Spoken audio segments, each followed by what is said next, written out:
Здравейте! Днес ще ви покажем как работи нашата хидропреса с вода от водопроводната градска мрежа.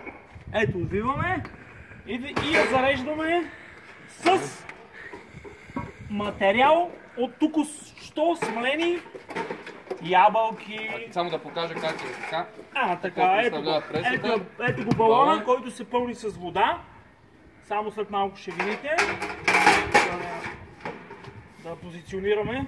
Колега, моля, съдействайте. Да, разбира се, колега. Чохъл. Хоп. Това се слага, за да не пръска много сока настрани. И за по-лесно измиване. Така. И сега почваме да пълним. Колега, дай. Ето.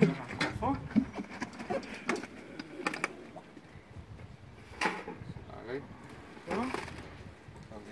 Колега. Преди това сме го смляли на дробилката за плодове. Колко беше обема? 100 литра. 100 кг. Това е, пресата е 120 литра този модел. Значи ще събере около повече от 100 кг. Да. Ето, запечатваме го в момента.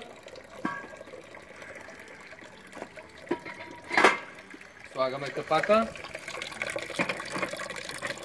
И аз отивам да пусна водата. И сега пускаме водата от водопроводната мрежа. Имаме налягане. Тук да си спрем екрана. Само за секунда.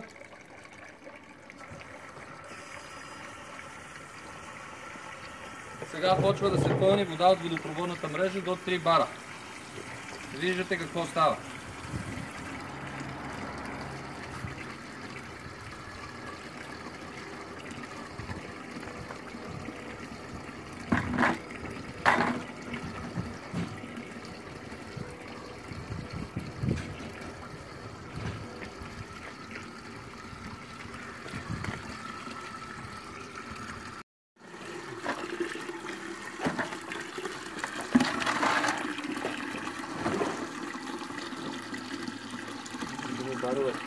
Колко бара на нам?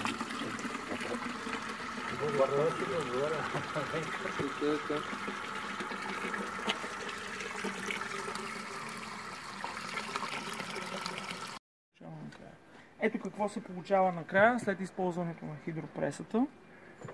Виждате сух остатък, без нищо в него. От 100 кг ябълки получихме 60 кг, 60 литра. 63, но 3 кг е съда, така че е 60.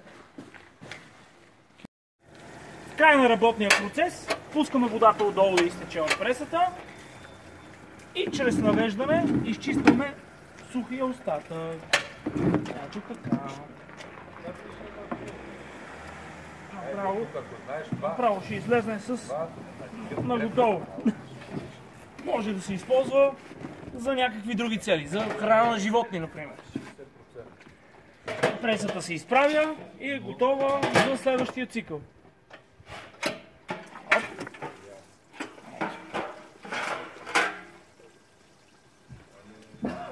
Може да се изплакне с един маркуч.